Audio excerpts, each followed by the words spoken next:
Ang laki ng puno ng persimmon, guys. Oh. Nakarating na kami dito sa Sacramento. Nandito na yung persimmon. Napitas na ang lahat, kaya ilan-ilan na lang ang puno. Ang dami sa sa bag. Tingnan nyo guys, ang lalaki. Sa hindi mga nakakakilala, napakatamis po niyan. Sa mga hindi nakakilala kung ano ang persimmon.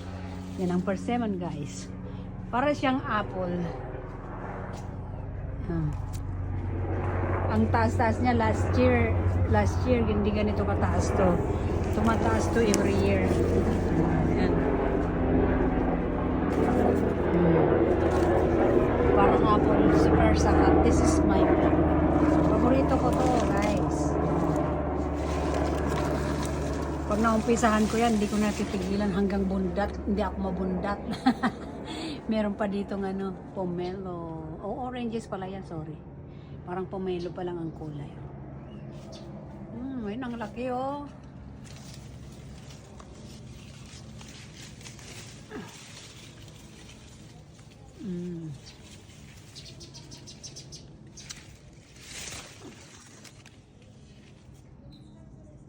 Yay.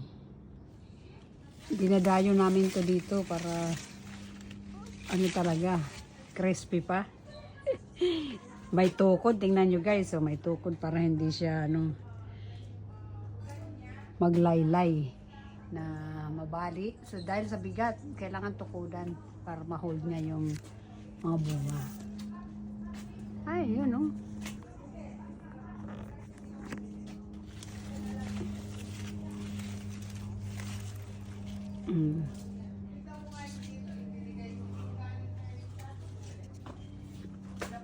Malaki na. Yung nasa paso, nilipat. Ay, ito oh.